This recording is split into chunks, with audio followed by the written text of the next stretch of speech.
बाबा साहब भीमराव अंबेडकर जी का परिनिर्वाण दिवस है। क्या कुछ आपका कार्यक्रम है, इस बारे में विस्तार से हमारे दर्शकों को बताया जाए।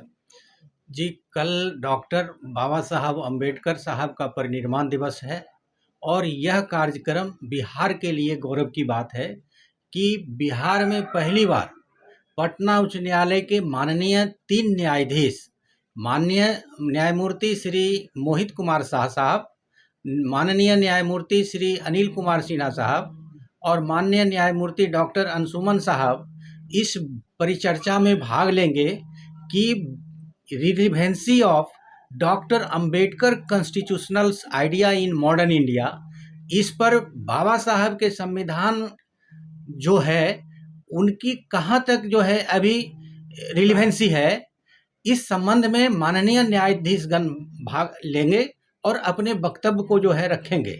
क्योंकि 75 वर्ष होने के बाद भी भारतीय संविधान इतना फल फूल रहा है और देश की लोकतांत्रिक व्यवस्था सुचारू रूप से चलाया जा रहा है, और इसी पर प्रकाश डालने के लिए माननीय न्यायाधीश मूर्ति लोग जो है कल कार्यक्रम में भाग लेंगे।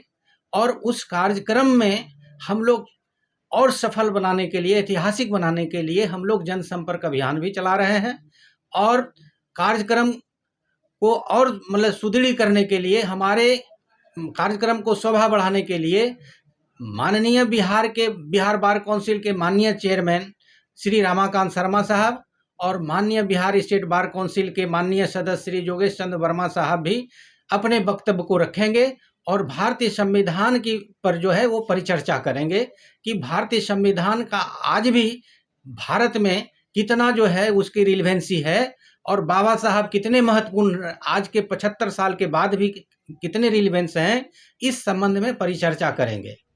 सर, आज सवाल आपसे है, किस तरह इस चीज को देखते हैं, क्यों मनाना चाहिए और इससे क्या फायदा होगा पब्लिक को? सर देखिए, अभी हमारे संयोजक श्री सदानंद पासवान एडवोकेट साहब ने कहा, मैं उनके बात से सहमत हूँ कि कल बिहार में एक ऐतिहासिक दिवस के रूप में डॉक्टर अंबेडकर साहब का परिनिर्वाण दिवस मनाया जाने वाला है। कारण पहली कि शायद हिंदुस्तान में 3 सिटिंग ऑनरेबल जजेस भी आके अपना विचार रखेंगे। दूसरी चीज़ है कि यह परिनिर्वाण दिवस पर हो रहा है। तीसरी चीज़, एक तरह से कहा जाए तो 75 साल के बाद बाबा साहब का जो संवैधानिक आदर्श था, जो आइडियल्स था, जो उन्होंने संविधान में रखा, वह 75 साल के बाद एक सर्किल में कुछ लग रहा है कि क्या ज़रूरत है उसके रिव्यू की, कुछ बदलाव की। यह पूरे हिंदुस्तान के लोगों के लिए आज हर के दिमाग में है कि जो संविधान अंबेडकर साहब का विचार था वह आज भी प्रासंगिक है। वह आज भी, कई मामले में हम विशेष में नहीं जाएंगे, आज भी उसका रिलेवेंसी है, आज भी वह प्रासंगिक है। लेकिन तब भी इस पर एक लोगों में चेतना फैलाने के लिए, लोगों में जागृति फैलाने के लिए, लोगों को अवगत कराने के लिए कि हमारे डॉक्टर अंबेडकर साहब ने हमें क्या दिया है संविधान के थ्रू, और क्या उस सबों को रखना जरूरी है कि नहीं है। अगर समाज में आप चाहते हैं समानता और विभिन्न जो हमारे कॉन्स्टिट्यूशनल राइट है, इसलिए इसका बेतहाशा महत्व है।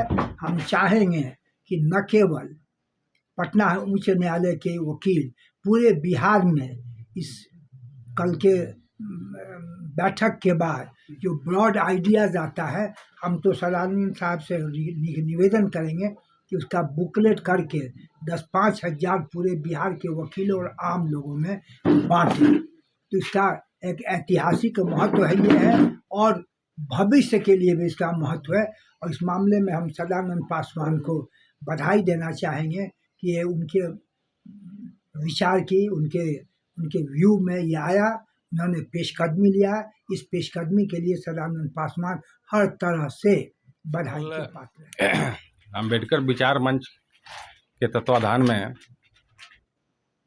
बिहार बार काउंसिल ब्रजकिशोर भवन में एक डॉक्टर भीमराव अम्बेडकर साहब के पुनर्निर्माण दिवस के अवसर पर एक संगोष्ठी रखी गई है, जिसमें संविधान के मॉडर्न इंडिया ऑफ कॉन्स्टिट्यूशन के बारे में हम लोग उस पर चर्चा करेंगे। विस्तृत चर्चा होगी। ये बहुत ऐतिहासिक ये विषय है और वर्तमान समय में अभी संविधान का क्या महत्व है, इस पर विशेष रूप से चर्चा करेंगे हम लोग। इसमें ऑनरेबल हाई कोर्ट के जस्टिस लोग भी आ रहे हैं, हमारे गार्जियन श्री योगेश चंद्र वर्मा जी और बार काउंसिल के मेंबर श्री रमाकांत शर्मा जी भी उपस्थित होंगे। इसके अलावा हजारों लोग उपस्थित होने का उम्मीद है कि इस मीटिंग में आएंगे और बहुत विस्तृत चर्चा होने वाली है संविधान के विषय पर। ये अध्यक्ष है।